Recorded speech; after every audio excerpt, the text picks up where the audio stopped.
आप सब? उम्मीद करता हूँ आप बहुत ही अच्छे होंगे। तो फार्मास्यूटिकल इंडस्ट्री में जो एक मोस्ट डिमांडेड जॉब है वो है फार्मा मार्केटिंग। वहाँ पे आपकी पोस्ट होती है मेडिकल रिप्रेजेंटेटिव। मेडिकल रिप्रेजेंटेटिव जब आप कोई भी कंपनी में ज्वाइन होते हैं तब आपका सबसे पहला काम होता है टू जनरेट द प्रिस्क्रिप्शन। अब जनरेट प्रिस्क्रिप्शन करना, ये इसके लिए सबसे पहला काम है डॉक्टर को कन्वर्ट करना। क्योंकि आप जाएंगे और डायरेक्टली डॉक्टर के प्रिस्क्रिप्शन शुरू होंगे, ऐसा नहीं होता है। आपको कंटिन्यूसली उस पर काम लेना होता है, एफर्ट्स करने होते हैं।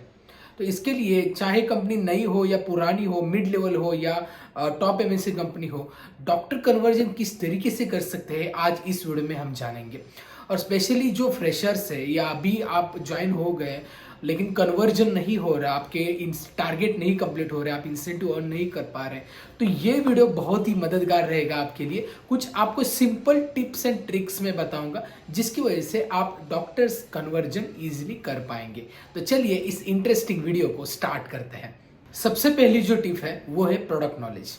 आपको अपनी कंपनी के सभी प्रोडक्ट की जानकारी होनी काफ़ी ज़रूरी है। कौन सा ब्रांड है, कौन से मॉलिक्यूल है, इंडिकेशन, इसका मतलब आपकी जो डिटेलिंग गाइड है, विजुअल एड है, इसको पूरी तरीके से आपको पढ़ना और इसको समझना चाहिए। ना कि सिर्फ आप पूरा बोल रहे हो वो वर्ड समझ नहीं पा रहे। डॉक्टर कभी भी आपको कुछ भी चीज़ पूछ सकता है, एटलीस्ट आपको वो नॉलेज तो होनी ही चाहिए। ठीक है, तो ये सबसे पहला है कि प्रोडक्ट का नॉलेज आपके पास होना चाहिए।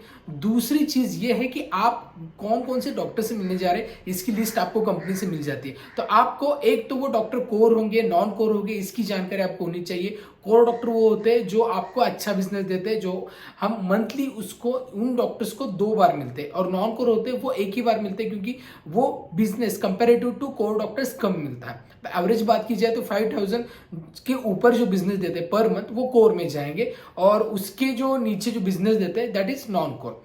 अब यहाँ पे आपको अपने डॉक्टर से मिलने से पहले एक काम करना पड़ता है, वो होता है आरसीपीए, रिटेल केमिस्ट प्रिस्क्रिप्शन ऑडिट। इसका मतलब आपको केमिस्ट के पास जाके पूरी डिटेल जानकारी लेनी होती है कि कौन से प्रोडक्ट डॉक्टर लिखते हैं, उसके कॉम्पिटिटिव ब्रांड्स कौन से, कितने क्वांटिटी में लिखते हैं। ये जानकारी होनी जरूरी है, तभी जाके आप अच्छी तरीके से डॉक्टर को डिटेलिंग कर सकते हैं। अब आरसीपीए के बाद नेक्स्ट स्टेप है ब्रांड मैट्रिक्स, मतलब कौन सा ब्रांड सबसे पहला रखना है, डॉक्टर्स को डिटेलिंग करना है, कौन सा ब्रांड सेकंड, कौन सा ब्रांड थर्ड, कौन से ब्रांड के लिए रिमाइंडर रखना है। ये सारी चीजें सिस्टमेटिकली होनी चाहिए, ना कि विजुअल एड में जो पहले दिख रहा है वो प्रोडक्ट आपने बताया, दूसरे पेज पे वो बताया, ऐसा नहीं होना चाहिए। पूरी तरीके से according to the doctor needs आपको अपने प्रोडक्ट को डिस्क्राइब करना है थ्रू विजुअल एड। आपको डॉक्टर्स का फॉलोअप लेना उतना ही जरूरी है जिस तरीके से आपको उनको आप प्रमोशन करते हैं, विजुअल एड को पढ़ा के बढ़ते हैं, तो उसी तरीके से आपका फॉलोअप लेना चाहिए। देन रिमाइंडर होना चाहिए। रिमाइंडर महीने में 2 बार हो, 3 बार हो, कितने भी बार हो, वो और भी अच्छा रहता है। आपके प्रमोशन के लिए कितने टूल्स है, उसको आप कैसे इफेक्टिवली यूज कर रहे हैं। बेसिकली आपको कंपनी ने सैंपल दिए होते हैं, डॉक्टर को सैंपल आप दे सकते हैं आफ्टर द कॉल। अब कॉल में भी 3 चीजें होती है। पहला होता है प्री कॉल, मतलब प्री कॉल एनालिसिस, ये आरसीपीए से रहेगा। फिर लास्ट कॉल एनालिसिस से रहेगा, डॉक्टर ने कोई डिमांड की होगी तो उसके अकॉर्डिंगली आप उनको जो सैंपल हो या कोई आपके प्रोडक्ट के रिलेटेड लिटरेचर हो वो प्रोवाइड करना है, वो चीज़ आपको करनी है, प्री कॉल एनालिसिस। देन इसके बाद एक्चुअल कॉल जहाँ पे आप डिटेलिंग करेंगे, एंड लास्ट में होता है AFTB, ask for the business. Actually आप पूछेंगे डॉक्टर्स को कि आपको पूछना है डॉक्टर से कि can I expect 2 to 3 strips per day for my product. Directly आपको पता चल जाएगी कि डॉक्टर्स की एक्सपेक्टेशन है या लिख सकते हैं, कन्वर्ट हुए, डायरेक्टली आपको पता चल जाएगा। ये चीजें होती है आपकी कॉल में। अब ये कॉल के दौरान आपको सैंपल देना है, एंड आपका एलबीएल भी होता है, लीव बिहाइंड लिटरेचर होते हैं, वो भी आप दे सकते हैं, जिसकी वजह से डॉक्टर्स को रिमाइंड रहते हैं आपके ब्रांड्स। अब ये ब्रांड तो आपने डॉक्टर को आपने बता दिए, लेकिन फिर भी कन्वर्जन नहीं हो रहा है, तो क्या कर सकते हैं। आपको 2 या 3 महीने के बाद पता चलेगा कि ये डॉक्टर्स कन्वर्जन कैसे होता है। मतलब कुछ पेड एक्टिविटी करनी होती है, अनपेड होती है।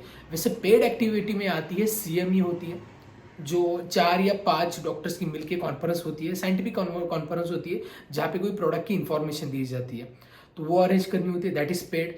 देन कोई एक्टिविटी होती है जो पेड, मतलब कैश में होती है या क्रेडिट में होती है, लेकिन वो डायरेक्टली पैसे से होती है, मतलब यहाँ पे कोई एक्टिविटी नहीं रहती। चाहे आप डॉक्टर्स को क्रेडिट कार्ड दे सकते हैं या फिर बाकी भी चीज़ें होती है, तो अकॉर्डिंगली ये भी होता है। अदरवाइज होता है डॉक्टर्स को टूर्स को भी आप भेज सकते हैं। तो कंपनी के अकॉर्डिंगली आप अलग अलग एक्टिविटीज कर सकते हैं, कंपनी पे डिपेंड रहता है ये चीज़। ओके, अब देखिए, जब भी आप एक्टिविटी के बारे में सोचते हैं तो पहले देखिए डॉक्टर्स का पोटेंशियल कितना है, कोई डॉक्टर है, अच्छे डॉक्टर है, बड़े डॉक्टर्स है, कन्वर्जन हो सकता है, आपके रिलेशनशिप अच्छे, गो फॉर इट। कभी भी ये नहीं सोचना है कि मैं किस तरीके से डॉक्टर के सामने हमारे एक्टिविटी के बारे में बोलूं, क्योंकि कन्वर्जन नहीं हो रहा, कंटिन्यूसली कॉल तो हो रहे, कन्वर्जन नहीं हो रहा, कहाँ पे तो गैप है, क्या गैप है, तो आपको कुछ ना कुछ यहाँ पे एक्टिविटी ऐड करनी है। चाहे आप सैम्पलिंग दे रहे हैं, एलबीएल दे रहे हैं, फॉलोअप ले रहे हैं, लेकिन फिर भी नहीं हो रहा, पेड एक्टिविटी में आप जा सकते हैं। लेकिन उससे जाने से पहले मेक श्योर दैट उस डॉक्टर का पोटेंशियल कितना है, क्योंकि डॉक्टर का पोटेंशियल कम है और डॉक्टर डिमांड ज़्यादा है, तो आपको यहाँ पे कोई भी एक्टिविटी नहीं करनी है। क्योंकि पर डेफिनेटली आप जब एक्टिविटी करते हो तो कंपनी आपको पूछती है कितना बिजनेस आया डॉक्टर से। ठीक है, डॉक्टर्स का ये पर्सपेक्टिव होता है कि उनके पेशेंट के लिए सबसे अच्छी सर्विसेज दी जाए। ओके, तो आप अपने डॉक्टर्स को पेशेंट सर्विसेज के लिए क्या ऑफर कर सकते हैं, जैसे कि कोई भी हॉस्पिटल में कुछ छोटी छोटी रिक्वायरमेंट होती है, उसके अकॉर्डिंगली भी आप, जैसे कि स्टेथोस्कोप से लेके जैसे डायग्नोस्टिक एड्स होते हैं वो भी आप दे सकते हैं डॉक्टर्स को, या कोई भी आईपीडी ओपीडी में भी कुछ उनको रिक्वायरमेंट है, उसके अकॉर्डिंगली आप दे सकते हैं। अगर कंपनी आपको अथॉरिटी देती है कि इन डॉक्टर्स को एक्टिविटी कर सकते हैं तो यू कैन डू एक्टिविटी।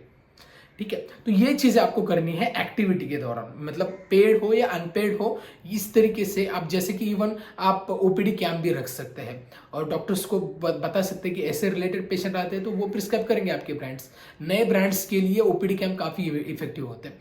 इस तरीके से आप अपने डॉक्टर्स के ओपीडी में एक्टिविटी कर सकते हैं। इसके बाद भी आपका कन्वर्जन नहीं हो रहा है तो आपके एबीएम, आरएसएम, जेडएसएम सभी आपकी हेल्प करेंगे।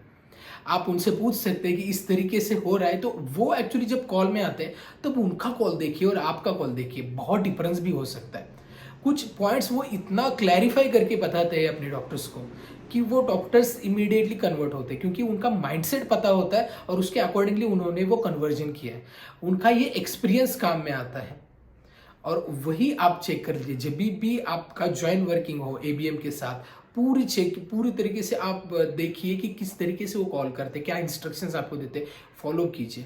आरबीएम भी आपके साथ होते हैं, जेडएसएम भी होते हैं, बहुत बार आपको पीएमटी टीम भी कई बार होती है आपके साथ। तो सबके साथ जब वर्किंग करते हैं तब आपका एक्सपीरियंस चेक कीजिए, आप कहाँ पे गलत हो रहे हैं वो चीज़ आपको वो बताएंगे। और कभी भी कोई रिक्वायरमेंट आती है डॉक्टर के एंगल से तो आप कंपनी से सपोर्ट ले सकते हैं कभी भी। तो आपका मतलब मार्केटिंग ऐसी फील्ड है जहाँ पे आपका सेल होने के लिए सभी लोग आपकी हेल्प करेंगे, लेकिन एक बात कॉन्फिडेंटली है कि आपका इंप्रेशन डॉक्टर के सामने बहुत इंपॉर्टेंट है। आप अगर डर रहे, खुद को नीचा दिखा रहे, ये नहीं होना चाहिए। उस टेरिटरी में आप अकेले रिप्रेजेंटेटिव हो, मतलब डॉक्टर के लिए कंपनी कौन है, आप हो। एमडी को कॉल नहीं करेगा, कोई दिक्कत आएगी तो आपको कॉल करेगा, तो इसके लिए यू आर रिस्पॉन्सिबल पर्सन और आपको वो इंप्रेशन दिखाना है। कंटिन्यूसली कॉल करके, प्रेजेंटेशन स्किल, कम्युनिकेशन स्किल काफी जरूरी है। एक बार आपकी इमेज डॉक्टर के सामने एकदम इंप्रेसिव हो गए तो कन्वर्जन काफी इजी हो जाता है।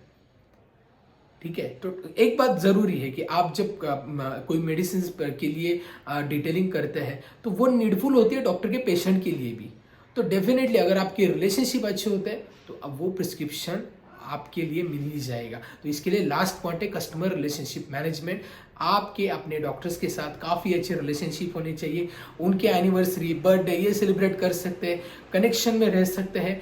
और जैसे जैसे आप कॉल करते हैं, जैसे कई बार आपने भी देखा होगा कोई एक्सपीरियंस एमआर होता है तो डॉक्टर्स डिटेलिंग देखता ही नहीं है, डायरेक्टली उसको वो जस्ट मिलता है एज अ फ्रेंड जैसे मिलता है और वो जाता है, because this is reminder again. तो वो प्रिस्क्रिप्शन चलते ही रहते हैं। ठीक है, आपको वैसे रिलेशनशिप बनाना है। तो आज से शुरू कीजिए आपकी प्लानिंग पूरी तरीके से, इन डेप्थ डॉक्टर का एनालिसिस कीजिए, प्रोडक्ट की नॉलेज लीजिए और कंपनी से सपोर्ट लीजिए, कन्वर्जन 100% होगा। तो इसी तरीके से अगर आप सक्सेसफुल एमआर बनना चाहते हो और भी इंफॉर्मेशन आपको चाहिए, जैसे डिटेलिंग कैसे करते हैं, या कंपनी के लिए आप बेस्ट एमआर कैसे, स्मार्ट एमआर कैसे बन सकते हैं, या फिर आपका इंसेंटिव हो या टारगेट की किस तरीके से आप कंप्लीट कर सकते हैं, हर चीज़ हम हमारे 9 दिन के ऑनलाइन सर्टिफिकेट कोर्स में हम प्रोवाइड करते हैं, जो शुरू होने वाला है 28 दिसंबर 2022। ये बैच नंबर 4 है। आप यहाँ पे ज्वाइन हो जाइए। मैं खुद यहाँ पे आपको ट्रेनिंग दूंगा, पूरी इंफॉर्मेशन मैं दूंगा फ्रॉम स्क्रैच, जिस तरीके से आप मेडिकल रिप्रेजेंटेटिव बन सकते हो। और अगर आप ग्रो नहीं कर रहे तभी भी आपके लिए बेस्ट सर्टिफिकेट कोर्स है। तो इसके बेनिफिट्स ये है कि आपको रिकॉर्डिंग मिल जाएगी और 2 दिन का लेक्चर टाइमिंग रहेगा। इसके बाद हमारी कोर्स के बाद भी हमारा सपोर्ट रहेगा, रिक्रूटमेंट के लिए भी हम आपकी हेल्प करेंगे। तो इस तरीके से बहुत सारी चीज़ें आपको मिल रही है।